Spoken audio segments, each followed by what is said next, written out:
My phone buzzed violently on the nightstand, dragging me out of sleep. 3:02 a.m. For a second, I thought it was a dream, until I saw the caller ID. Mom. Mom, I croaked, still half asleep. Her voice came through in a panicked rush.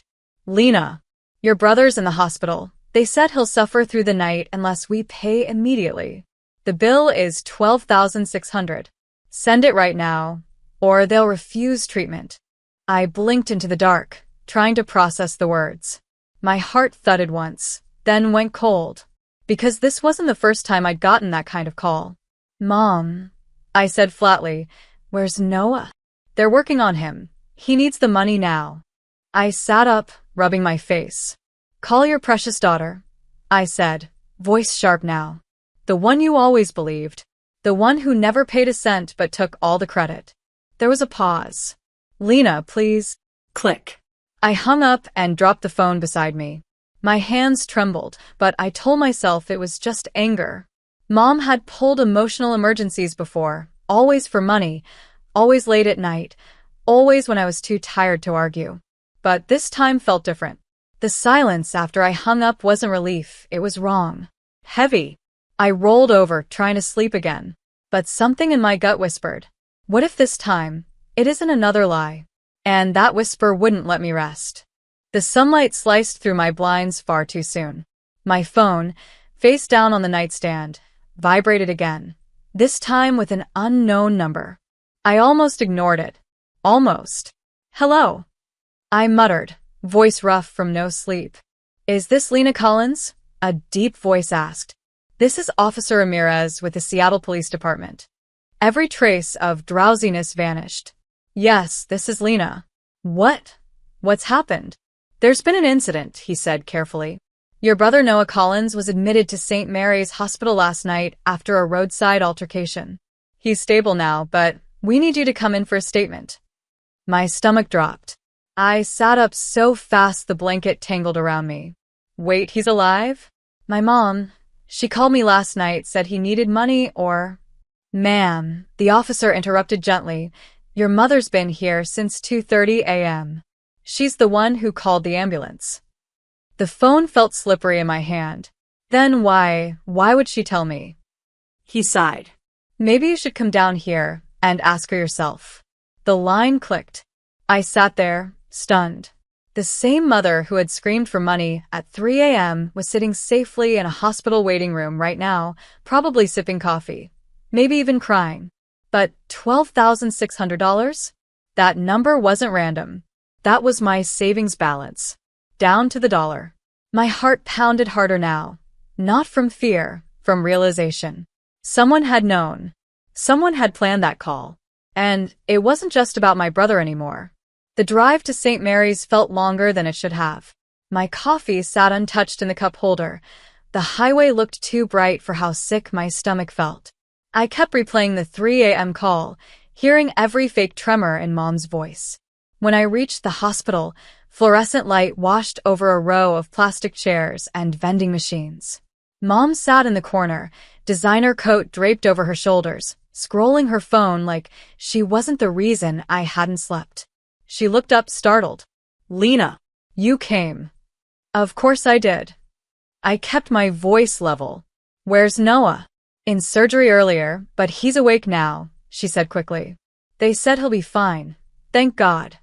I should have felt relief, but all I felt was anger. Why did you ask for $12,600 last night? Her face went blank. What are you talking about? The call.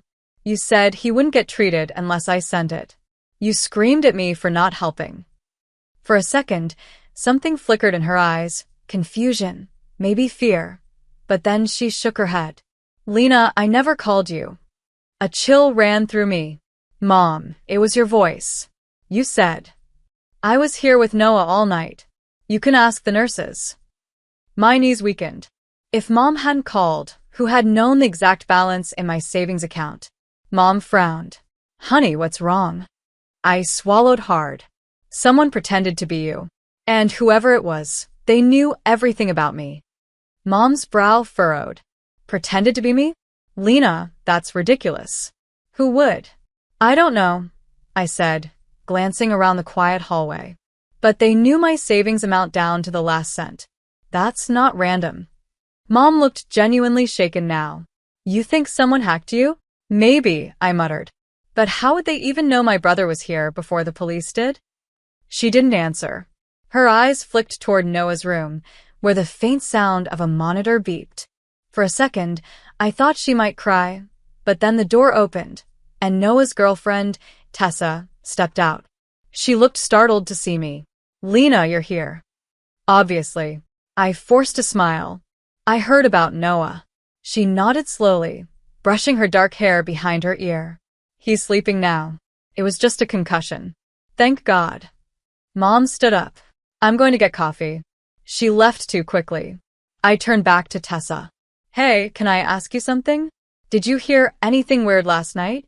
Calls, texts, anything? Tessa hesitated, biting her lip. Actually, yeah. Someone called Noah around 10. He looked confused. Said it was about a payment, but then he laughed it off. I froze. What kind of payment? She shrugged. He didn't say. But whoever it was, he called them sis. My throat tightened. He called them what? She looked at me blankly. Sis. Like you? But I hadn't called him. Not once. And suddenly my skin went cold. Someone wasn't just pretending to be Mom. They were pretending to be me. For a moment, I couldn't breathe. Tessa's words echoed like sirens. He called them sis. I didn't call him, I whispered. Her brow furrowed. Then who did? I didn't answer. My fingers shook as I pulled out my phone and opened my recent calls. There it was, the 3 a.m. call from Mom. But beneath it, 2 more outgoing calls I didn't remember making. One to Noah. One to an unknown number. A chill rippled through me.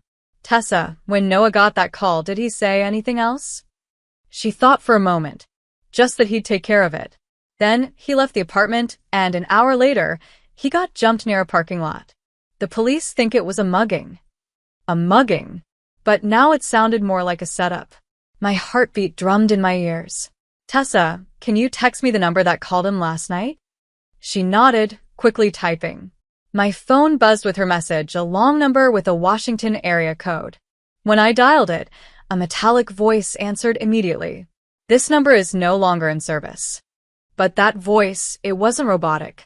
It was pre-recorded, almost familiar. I ended the call and opened my banking app. The balance was untouched for now. Someone out there was watching, copying voices, knowing habits. And somehow, that someone was inside my family circle. Because no stranger could ever have known what my mother sounded like crying. I sat in the hospital cafeteria, untouched coffee cooling beside me. My reflection in the window looked as pale as I felt. Whoever had faked that call didn't just guess. They knew things only my family could know. I scrolled through my phone again, opening old messages. And then it hit me. The number Tessa sent, the area code matched one I'd seen before. It was the same code from an old text chain, one from Sophie. My sister. Not by blood, but Mom's favorite, the golden stepdaughter who'd always had access to everything, passwords, accounts, even Dad's old insurance files. The one Mom still called her real helper. I remembered my own words from last night, the bitter ones I'd spat out without thinking. Call your precious daughter. The words twisted in my chest. Had Mom told Sophie about my savings? Or had Sophie found out herself? I called her immediately. Straight to voicemail. Then I tried again. Nothing. When I finally looked up, Officer Ramirez was walking toward me, notepad in hand. Miss Collins, he said. We pulled some records from the number that called your brother. Guess what? The SIM card was registered to someone named S. Langford. I stared at him, numb. Sophie Langford. He nodded. You know her? She's my stepsister. He frowned. Then we've got a bigger problem, ma'am. Because your stepsister didn't just fake your mom's voice. She accessed both of your banking profiles. We think she's done this before.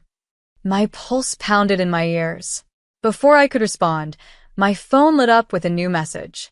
From Sophie. Don't call the cops, Lena. You owe me this. My fingers trembled as I opened the message thread. More texts appeared, one after another, like she'd been waiting for me to wake up. You always had everything. Mom's attention, Dad's patience, Noah's love. I was the extra. The mistake. You just didn't see it. I could barely breathe. Officer, she's texting me right now. He signaled another officer to start tracing the number. I didn't mean to hurt Noah. He was just supposed to scare you. Make you send the money. Then he showed up at the parking lot yelling my name. I stared at the screen, nausea rising. Noah had recognized her. That's why he'd gone out that night. That's why he'd been attacked. Another text arrived, slower this time, almost desperate. He wasn't supposed to get hurt, Lena. I swear. I typed back, hands shaking. Where are you, Sophie? Please, just stop this before it gets worse. For a full minute, nothing. Then a final message. You'll find me where it started. The house Dad left us. Midnight. The officer leaned over my shoulder. We'll send a unit. But I shook my head. No. She won't talk to anyone else. He hesitated. You sure about that? I looked at the last text, the place where all our jealousy and rivalry had begun. I'm sure. If I don't go, she'll disappear. Outside, the sky was already turning dark again. Midnight wasn't far away. The old Collins house sat at the edge of town, half swallowed by trees and memories. Its porch light flickered weakly as I pulled into the drive. Midnight, just like she said. Sophie. I called softly, stepping through the front door. Dust hung in the air like old regret. The same wallpaper we fought over as kids still peeled by the stairs. I heard movement from the kitchen. She stepped out slowly, hood up, eyes swollen. You came. I nodded. You didn't leave me much choice. For a moment, neither of us spoke. Then her voice cracked. You think I wanted to be like this? Always the outsider? When Mom looked at you, it was pride. When she looked at me, it was charity. Sophie, I whispered, I never wanted competition. You were my sister. Her jaw trembled. You don't get it. I was drowning. Debts, rent, the loan sharks. I thought if I could get you to send the money, I'd fix everything before anyone knew. Tears stung my eyes. And Noah? She looked away. He saw me near the hospital. Tried to stop me. I panicked. I took a shaky breath. It's over. Let me help you, but not like this. Blue and red lights flashed outside. The officers had followed me. Sophie didn't fight when they let her out. She just whispered, Tell Mom I'm sorry. Weeks later, as Noah healed, I realized the truth. Forgiveness isn't weakness, it's closure. Some lessons come at midnight, when old ghosts demand attention. And if you're hearing this, check the voices that ask for your help. Because sometimes, family isn't the one saving you. It's the one you have to save from themselves.